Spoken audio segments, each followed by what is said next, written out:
Hello नमस्कार, मी Suvarna home किचनमध्ये परत एकदा तुमचं अगदी मनापासून स्वागत. सगळ्या सबस्क्रायबरचे धन्यवाद, सगळ्या व्ह्यूअर्सचे मनापासून आभार. बघा, आज खूप सुंदर अशी मी रेसिपी दाखवणार आहे तुम्हाला. मी दाखवणार आहे तुम्हाला घरातल्याच साहित्यात. आपल्याकडे लवकरच क्रिसमस येतोय. मुलांना क्रिसमसला केक खायला खूप आवडतो, तर मी अगदी घरातल्याच साहित्यात केक कसा बनवायचा, रवा केक, ते दाखवणार आहे. तर त्यासाठी मी इथे बघा एक जाड बुडाची कढई घेतलेली आहे. ही कढई मी फक्त केक वगैरे करायलाच वापरते. तर तुमच्याकडे जर कढई अशी नसेल मोठी जाडबुडाची, तर तुम्ही एखादं पातेलं पण घेऊ शकता. त्यामध्ये मी एक स्टँड टाकून घेतलेला आहे बघा. आणि ही कढई आता आपल्याला सगळ्यात पहिल्यांदा प्रीहीट करायला ठेवायची आहे. मीडियम गॅसवर 10 मिनिटासाठी झाकण ठेवून आपल्याला ती गरम करून घ्यायची बघा. आणि आपल्याला आता घ्यायचंय एक मिक्सरचं, जे आपल्याकडे मिक्सरच्या भांड्यांमध्ये एक मोठं भांडं असतं ना, ते घ्यायचंय बघा. मी ते घेतलेलं आहे. आणि नंतर आपल्याला काय करायचंय, ही सगळी पूर्वतयारी आपल्याला आधीच करून ठेवायची. तर बघा, मी इथे घेतलेलं आहे केकसाठी जे वापरतो ना, इथे तुमच्याकडे कुकरचा डब्बा किंवा मग पातेलं एखादं स्टीलचं, जे तुमच्या कढईत व्यवस्थित वाफ न जाता जे बसेल ते भांडं आपण घ्यायचंय. माझ्याकडे असा उडी रॅप पेपर आहे बघा, या पद्धतीचा. तुमच्याकडे जर नसेल ना, तर तुम्ही काय करायचं आहे, याला थोडंसं तेल किंवा तूप लावून घ्यायचं आहे आणि थोडीशी आपल्या गव्हाचा पीठ किंवा मैदा मग असा डस्ट करून घ्यायचा आहे. म्हणजे फक्त टाकायचं आहे, बुरबुरायचं आहे फक्त. असं करून घेतलं, त्याला डस्टिंग म्हणतात. तसं करून घेतलं तरी काहीच हरकत नाही.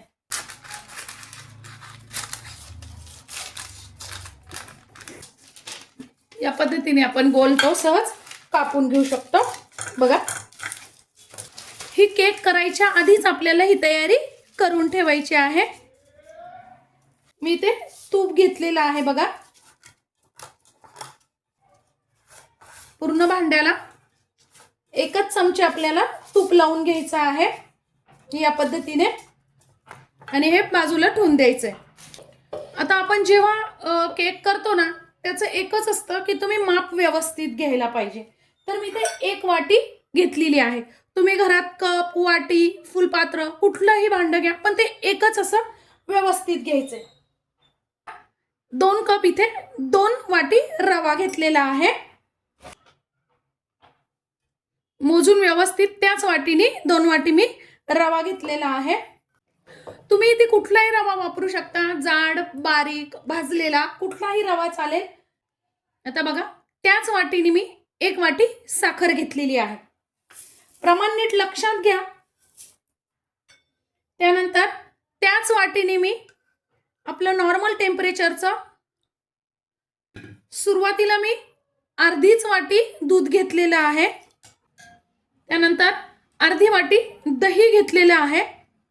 दही जास्त आंबट नसावं, नाही तर मग केकची टेस्ट बदलू शकते बघा.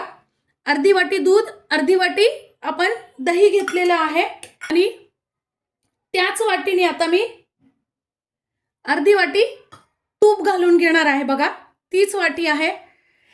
तुम्ही इथे तेलही वापरू शकता, मी तूप घेतलेलं आहे. आणि अर्धा चमचा मी घेतलेली आहे वेलची जायफळाची पूड. तुम्ही इथे डायरेक्ट वेलची सोलून जरी घेतली ना, एक 5-6 वेलची सोलून घालू शकता.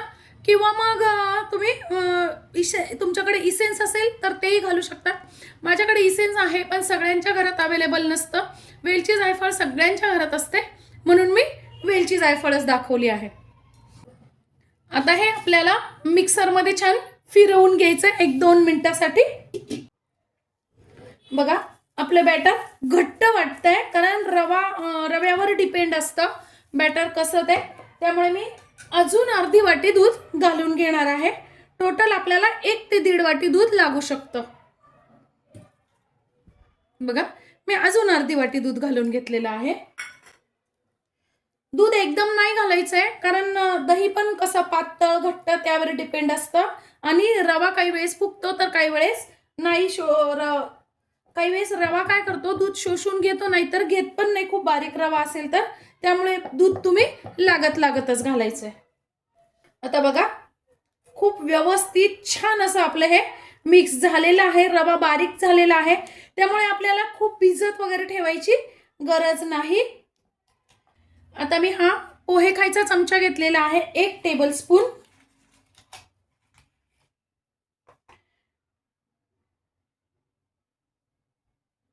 बघा मी इथे 1 टेबलस्पून बेकिंग पावडर घेतलेली आहे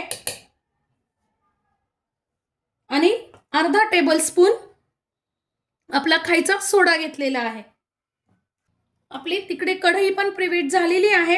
आता फक्त यावर मी थोडंसं दूध टाकून घेणार आहे, म्हणजे सोडा व्यवस्थित त्याच्यात मिक्स होईल आणि फक्त एकदा मिक्सरला फिरवून घेणार आहे. बघा आपलं बॅटर खूप छान असं तयार झालेलं आहे. सोडा सगळीकडे मिक्स झालेला आहे. आता काय करायचंय, आपण बॅटर त्यात भांडं जे आपण लावून ठेवलेलं होतं, पेपर लावून ठेवलेलं होतं भांडं, त्यात काढून घ्यायचं आहे.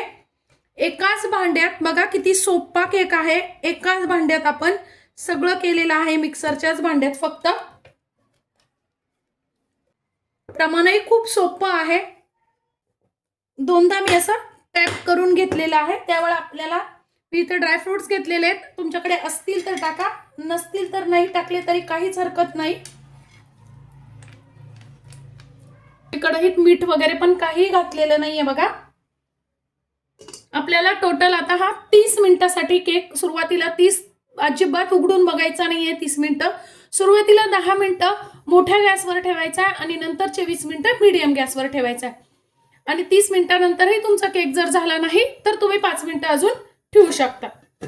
बघा वाफ जाऊ नाही म्हणून मी त्यावर जड असा हा खळ ठेवलेला आहे. बघा आता 30 ते 35 मिनिटं झालेली आहेत. मी मीडियम पहिले सुरुवातीला 10 ते 15 मिनिटं मोठ्या गॅसवर ठेवलेला होता आणि नंतरचे 20 मिनिटं मी मीडियम गॅसवर ठेवलेला आहे. बघूया आपला केक कसा तयार झालाय ते.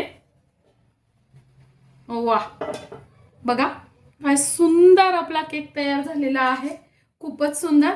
आता काय करायचं आहे, आपल्याला टूथपिक किंवा सुरी घ्यायची आहे आणि बघा असं फक्त मध्ये घालून बघायचं आहे. अगदी प्लेन अशी आपली सुरी निघालेली आहे, म्हणजे आपला केक तयार आहे. गॅस बंद केलेला आहे. आता आपल्याला केक काढून घ्यायचा आहे.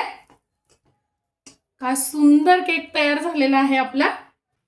वास तर इतका सुंदर येतोय फ्रेंड्स. आता काय करायचं आहे, पण आपल्याला अतिशय गरम आहे आता. अजिबात आपल्याला आता याला हात पण लावायचा नाहीये. फक्त काय करायचं आहे, आपल्याला केक आता हा अर्धा तासासाठी तरी किमान तसाच ठेवून द्यायचा आहे. पूर्णपणे कपड्याने झाकून ठेवायचा आहे आणि त्याचाच त्याला आता पूर्णपणे थंड होऊ द्यायचा आहे. थंड होण्यासाठी कमीत कमी 20 ते 25 मिनिटं लागतात, किंवा मग तुम्ही जास्तीत जास्त अर्धा तास केकला असंच ठेवायचं आहे. त्यावर बघा मी अगदी साधा कॉटनचा कपडा झाकून ठेवलेला आहे. कपड्याला घाम पण येत नाही आणि घाम आलाच वाफेचा तरी तो शोषला जातो. झाकण म्हणजे ताट वगैरे ठेवायचं नाहीये, असा कपडाच झाकून ठेवायचा आहे. बघा आता मी 20 ते 25 मिनिटासाठी पूर्णपणे हा केक थंड करून घेणार आहे. बघा मी एक 25 ते 30 मिनिटं केक छान गार करून घेतलेला आहे. किती सुंदर असा आपला केक तयार झालेला आहे. आता आपण तो डिमोल्ड करून घ्यायचा आहे. बघा गार झाल्याशिवाय करायचं नाहीये, नाहीतर मग काय होतं, गरम तुम्ही एवढ्या मेहनतीने करता आणि जर तो गार न करता जर केला ना तर केक व्यवस्थित कट होत नाही, अर्धवटच होतो. बघा काय सुंदर असा आपला केक निघालेला आहे. तो अगदी घरातल्याच साहित्यात इतक्या सुंदर आपला केक तयार झालेला आहे. बघा मैत्रिणींनो, वा वा,